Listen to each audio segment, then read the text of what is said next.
The Tommy Campbell Show. Thanks for tuning back in. I'm Tommy Campbell, still bald, still in my basement, and wishing a happy Canada Day to those celebrating the country Donald Trump loves to hate. The one that brought you insulin, the light bulb, the telephone, the rock, the Robertson screwdriver, IMAX, Wonder Bra, peanut butter, the electron microscope, and Nickelback. Hey, they can't all be awesome. And I think it comes with that kind of like a littler, smaller person mentality, right? It's kind of like a Chihuahua instinct. Like, you have to be very forceful and adamant, and I guess maybe a little naggy and nippy, if you will. But there's a lot to do to kind of get your point across when I guess you're a smaller person, if you will. Okay, this whole Chihuahua thing is confusing because her side piece, Ted Cruz, has had his wife compared to a dog, and the other makeup lab explosion survivor, cyborg in politics, is Kristi Noem, who admitted to shooting her own dog because she's cruel and stupid. Also, being married to a Brit and hearing her say nappy Chihuahua is something else. First we had Diaper Dawn, and now she wants to be the diaper dog. Hopefully we'll be fine with Canada. I love Canada. Frankly, Canada should be the 51st state, okay? It really should, because Canada relies entirely on the United States. We don't rely on Canada. Mr. President, tell me about the significance of the Supreme Court ruling. The USA relies on Canada for several key resources and goods, including crude oil, natural gas, and energy. The USA imports significant amounts of uranium, aluminum, and potash, the key ingredient in fertilizer. Canada is the largest supplier of this. They hold all the cards. Subscribe. Softwood lumber from Canada is vital to the U.S. construction industry, and Canada exports grains, meat, dairy, and seafood, and integrated auto supply chains in the industry means Canada provides parts and vehicles, as well as high-tech equipment and machinery. Canada is a huge consumer, and Trump has repeatedly insulted America's best customer. California's wine industry is facing significant challenges after a 36% decrease in exports. The bourbon business has been devastated, and tourism continues to plummet. The countries need each other, and everything was fine until the diapered spray tan guy with the piss tube down his clown trousers shuffled back into the White House. Also, many are pointing out that this clip shows a jump edit. There is no follow-up or even a reaction from Maria. You don't even see her pivot and change the subject, and that is very telling. What else did he say that had Fox saying, yeah, we need to snip that out? Trump had a tantrum over Canada's digital services tax, saying, based on this egregious tax, we are hereby terminating all discussions on trade with Canada, effective immediately. Yes, several countries have implemented or are planning to implement digital services taxes, DSTs, that affect companies operating in the United States. This includes France, the UK, Italy, Spain, Turkey, and India. Most of them have implemented a DST. Some are in talks to reform it. Canada was not alone in pursuing such a tax, and Trump seems silent regarding the over 20 U.S. states that tax digital services and products. And also, what's the impact on American tech companies given this latest progress, as the president says he has been fighting for American tech companies? It's very simple.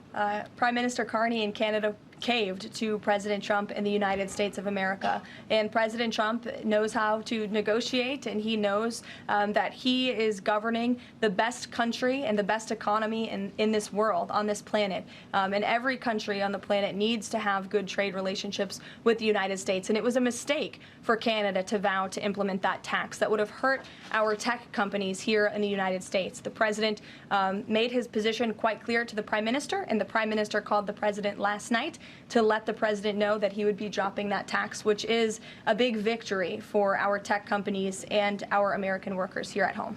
Here is the actual press release. Consistent with this action, Prime Minister Carney and President Trump have agreed that parties will resume negotiations with a view towards agreeing on a deal by July 21st, 2025.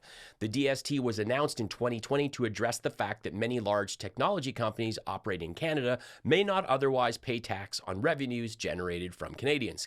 Canada's preference has always been a multilateral agreement related to digital services taxation. While Canada was working with international partners, including the United States, on a multilateral agreement that would replace national digital services taxes, the DST was enacted to address the aforementioned taxation gap. To be clear, it's part of a bigger negotiation. It's something that We expected, in the broader sense, that would be part of a final deal. We're making progress towards a final deal. There's more to be done, to be clear.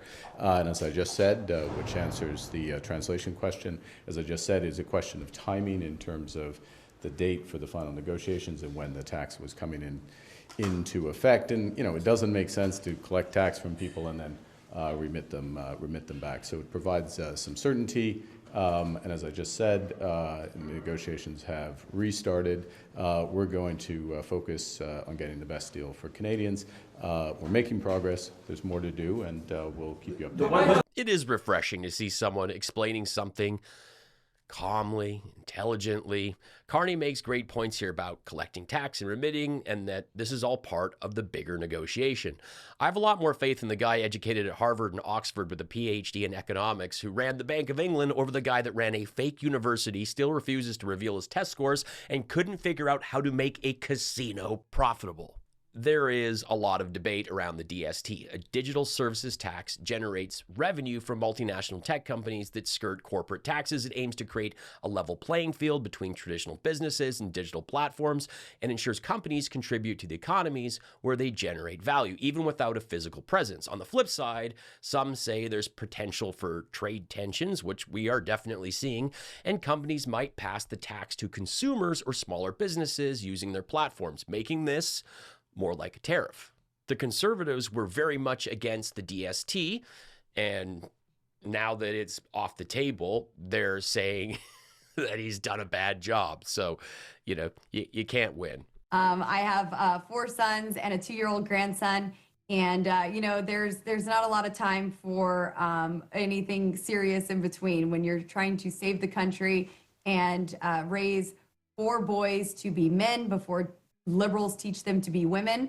I don't know if Kid Rock is happy or upset to hear that she doesn't have time for serious relationship. Now, trying to raise 4 sons to be men before liberals teach them how to be women? I mean, this high school dropout shouldn't be talking teaching or parenting. Her oldest son, Tyler, was arrested in February 2024 in Rifle, Colorado on multiple charges related to vehicle break-ins and property thefts, and was identified after security cameras picked him up wearing a hoodie from the bar and grill his mom owned. I made this show without any sponsors thanks to your tips, channel memberships, and merch. Please throw me what you can to keep this show going. But since we're talking Kid Rock's Clown Pocket, by popular demand, I will be sharing a very timely, genuine page from Lauren Boebert's book. This is something I've done off and on for a few years. It's a ton of fun. And here to read us, page 97, is the one and only Mitch McConnell. If you'd like me to be on your topical comedy show, I would ask you to go by the combined supername I created with my wife Elaine. Show me some respect and call me McChow. Ted kept sending me texts, and I was struggling to read them because I tend to communicate in GIFs and pictures, and a lot of what he was saying made no sense, just a list of weird things. Ketchup chips, cheesies, Molson, Timbits. Replying to him was challenging since I had just put on a new set of extra long cherry red press-on nails that I'd specifically chosen for Cruz's confusing holiday. That and I was driving. Look down, type, brakes, gas, lighter, menthol cigarette, rearview mirror, look down, and hit send. With the entire ride to Fairfield Inn Suites, a Marriott Denver Airport, the lights were as green as the cluster of sores Jason had treated at the clinic he found on Craigslist. It had been a tough week for me, so I was excited to spend this special day with Ted. To be clear, this day is not special to me. July 1st will always be the start of the month, but for Ted, this is his first July 4th. He explained it to me a few times. Basically, in Canada, where he was born, their 4th of July is celebrated on July 1st, kind of like those people that open presents on Christmas Eve or something. Earlier this week, Jason and I had an argument, and he stormed out and went and stayed with one of his old prison buds. This happens often, but this time, he took my hamster Mountain Dew with him. And there's ever a time you need your emotional support hamster. It's when your husband has decided to hole up with a case of Coors and Dale from Cell Block 4. I'm not a good worder. So I had my son put bright green paint to cardboard, and he made a big old sign. I stood outside Dale's condo in the back of Jason's F-150. I spread the doors open and squeezed the knob of the stereo until my Loverboy CD had turned me loose so loud that I couldn't even hear my own dreams.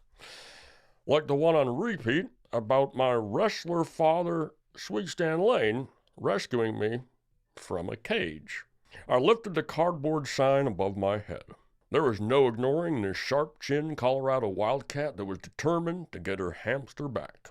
A small crowd gathered around me because I was fighting for freedom. I swayed to the music, waving the sign and shouting. It was at that point when the crowd turned on me.